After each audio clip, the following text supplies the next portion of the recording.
Cara, você tem razão. Quando você veio aqui da outra vez, o clima tava mais leve, porque, putz, cara, quando a gente tá falando de candidatura, especialmente uma campanha que é uma campanha meio bagunçada, como essa campanha que a gente tá vendo agora em Não, São Paulo. total. Então, assim, de fato, fica um clima um tanto mais tenso quando a gente vai falar sobre o que rolou. Por exemplo, uma das coisas que eu não gostaria de te perguntar e que eu vou ter que te perguntar é: um cara com 67 anos saiu do ponto que ele tava pra ir dar na cara do Pablo Marçal, cara. E esse cara é tu. O que que tu sentiu ali na hora? Senti vontade de ter completado a façanha. Eu só me arrependi de não ter subido lá e enchido aquele cara de porrada. Tu ia arrumar um Porque, problemaço, pô. não, mas não me interessa a questão do problema. Né? É o seguinte, eu sempre respeitei as pessoas até o momento que eu sou desrespeitado. A partir do momento que você é desrespeitado, só que acho que o caso do Pablo Marçal vai além do desrespeito pessoal aos outros candidatos. Primeiro que ele faz de um enorme poder de decidir uma eleição, que é o debate extremamente democrático. Você vê nos Estados Unidos o nível dos debates. O nível que eu digo não precisa ser o nível de ataques ou de perguntas e respostas e tal, mas de pelo menos um respeito a uma coisa chamada democracia. Uhum. Aí apareceu um cara, eu fiquei assustado no primeiro debate que eu participei, eu não esperava que debate fosse desse jeito, mas eu fiquei assustado quando de repente um cara começou a surtar. Eu achava que ele estava surtando, dizendo um monte de coisa, que aliás eu digo algumas delas na televisão, mas eu não achei que se aplicaria a um debate. Ali eu comecei a perceber que tinha alguma coisa diferente. Quando acabou o debate, eu estava chateado, porque tinha sido atrapalhado numa primeira resposta que dei, e fui atrapalhado. Quando você é atrapalhado numa primeira resposta, todas as outras de um bloco que só tem uma pergunta, você fica ferrado. Depois o outro bloco tem outra pergunta, depois tem outra pergunta, acabou o debate. Então você começou jogando mal, fez um gol contra, não é legal. Uhum. Aí aparece esse cara.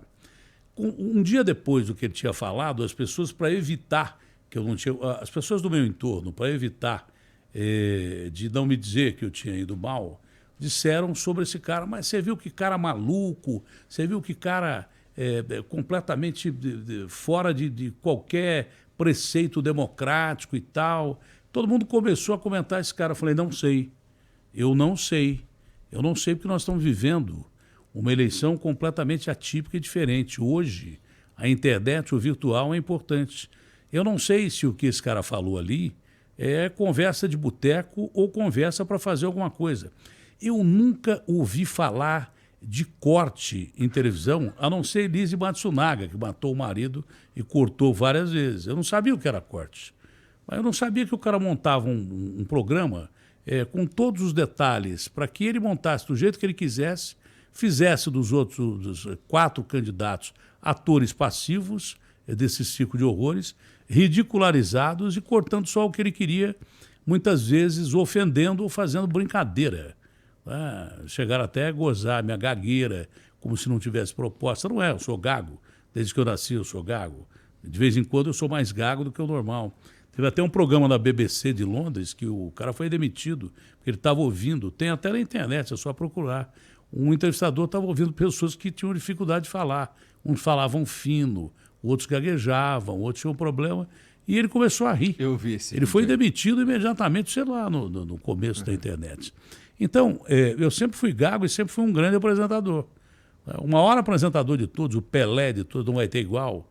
O Silvio Santos era gago, na verdade. E aí começaram a tirar sarro e tal. Aí eu percebi que o papo não era o debate da TV Bandeirantes. O papo era esse lance de corte. É o que sobrava do debate da TV Bandeirantes. Claro que as TVs abertas continuam tendo importância, e muita importância, mas o cara faz o programa que ele quer, desvirtua do jeito que ele quer. Podia até fazer isso, né? Porque a lei permite, eu vou chegar lá, mas sem desrespeito, sabe? Podia fazer isso dentro de uma certa ordem. É que o cara é mau, o cara é bandido, ele é bandido de carteirinha. Ele foi condenado, só não cumpriu prisão porque fugiu para os Estados Unidos. Ele era o cara que pescava os dados virtuais e passava para quadrilha de banco lá em Goiás. foi condenado a 4 anos e 9 meses, acho que é isso.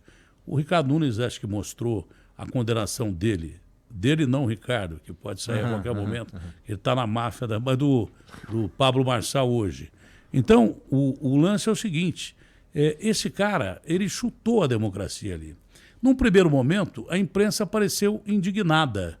Depois me parece que a imprensa percebeu que os cliques do cara davam resultado nos sites dos grandes jornais e tal, e começaram a dar um espaço para o cara, parece que negativamente, mas trouxeram esse cara que era conhecido no mundo virtual para o mundo real, o mundo da televisão. Porque a televisão, nessa transição para a internet, continua tendo a sua força. E ela tem uma força popular imensa. Uhum. Como a internet tem força em todos os sentidos, a televisão continua tendo... A televisão está para a internet como o rádio esteve para a televisão. Isso do meu ponto de vista. Trouxeram esse personagem para o mundo real. E o cara está aí. E o cara tem possibilidade de ganhar a eleição. Ele tem possibilidade total de ganhar a eleição. Esse é o medo que eu tenho, porque o cara é um mané, entendeu? Ele não ouve. Ele usa o debate sem ouvir pergunta de ninguém, sem ouvir, não dá uma proposta, apresenta uma proposta de teleférico e não fala mais nada, e ele vai com os cortes preparados. Agora eu sei o que é corte. Vai com os cortes preparados para fazer o programa dele. Injusto. Eu, conversando com a Tabata algum tempo atrás, eu fui o primeiro cara a dizer o seguinte: por que eu, profissional de rádio e televisão, jornalista e radialista, porque eu tenho que me afastar 4 meses da minha função, né, e não posso falar na televisão, no meu programa, perco 4 meses de programa, e o cara que é um comunicador, você pode não se definir como um jornalista, mas você hoje é um dos grandes comunicadores do Brasil. Porque isso aqui é comunicação absolutamente pura, absolutamente, devidamente pura, atingindo um público excepcional, um público que tem alguns imbecis, tem, de fato tem alguns imbecis. Mas a maioria é de médico que sabe o que fala sobre uma cirurgia, a maioria é de delegados que entendem de segurança, a maioria é de garis que sabem o que é varrer uma rua, a maioria de porteiro que sente o drama de quem vai entrar num prédio para te roubar, a maioria de gente que quer conversar e se inserir no contexto como no mundo normal. A televisão era mais ou menos uma coisa que te alienava disso. Eu acho importante a chegada da internet para isso. Se você desvirtua um meio como esse, e a lei não percebeu isso, a lei tinha que ser mudada. Da mesma forma que eu me afasto do meu trabalho para, de repente, participar de uma eleição, esse cara que disse que ficou bilionário, virou o Trump, ele mesmo falou, tentando desmoralizar os outros candidatos, que ele tinha ganho mais dinheiro que qualquer um ali. Pô, coitado desse cara, dinheiro eu não vou ficar dizendo que é ruim, porque vão dizer que eu sou demagogo, mas eu estou cagando mesmo para dinheiro. Tanto que eu fujo de dinheiro. O dinheiro me procura, mas eu sei mais perder do que ganhar. O lance é o seguinte, esse cara não poderia, nem ele, nem ninguém, se candidatar com o programa dele no ar, no meio de comunicação, que hoje é tão importante quanto a TV, quanto o rádio. Por que eu tenho que me afastar? Né? E, de repente, ele pode usar a televisão para fazer a propaganda que ele quer. Hoje o mundo está falando do Alexandre de Moraes e do ex, não é verdade? Porque falta de liberdade de expressão e tal. Isso é um problema que não vem ao caso, que nem interessa discutir aqui. Se quiser discutir, tudo bem, mas acho que não interessa. O lance é que um cara está fazendo de uma eleição para a cidade mais importante do país, uma das mais importantes do mundo, das 10 maiores cidades do planeta, está fazendo de uma eleição uma baderna virtual. Porque o que adianta o debate? Essa onda? Não, só ter lei. Ele não deveria.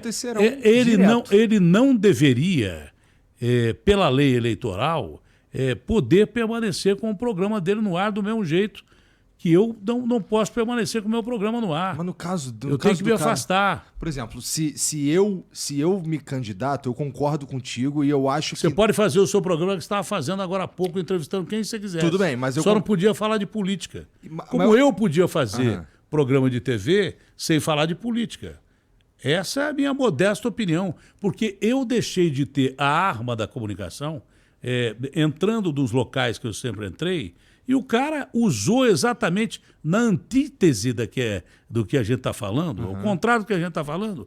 O cara usou o programa dele para fazer isso. E não tem volta, porque o primeiro debate foi importante, até agora os debates foram importantes, e até agora, até cortarem o barato do cara, ele continuou a fazer isso. Então, foi desproporcional. Para essa eleição, dá tempo? Não dá tempo, mas para as outras eleições, eu acho que a Justiça Eleitoral tem que ser refeita. Como o Código Penal tem que ser refeito, não se adequa ao país, a Justiça Eleitoral tem que refazer as leis para uma eleição. Se é para um, tem que ser para o outro. Ou libera para todos, ou não libera para ninguém. Cara podia até fazer o programa dele, fazendo negócio de subir montanha, deixando os caras lá em cima para o bombeiro pegar. Sei lá o que ele faz, né? Porque eu nunca acompanhei direto, mas não me parece que é uma coisa das mais legais. Ele podia continuar fazendo essa merda que ele faz e de repente, não falar de política e nem usar debates de televisão para tirar sarro. Não é só nos candidatos, principalmente naquele que é, para mim, o principal objetivo de uma eleição. Não é partido e muito menos o candidato. O principal ator de uma eleição é o eleitor. Pois é. E nesse caso, nessas eleições, está um pouco bagunçado, está difícil de escolher no sentido de agora, por exemplo, tu, a Tabata, vocês estão vivendo numa situação que, putz, como é que tem o voto útil, tá ligado? Então, o voto útil... Tem o voto envergonhado. Ainda pode roubar, ainda pode retirar ainda mais intenções de voto. Cara, e aí tudo isso que está acontecendo nessas eleições aí alteraram, tenho certeza, completamente o que estava planejado lá há uns meses atrás.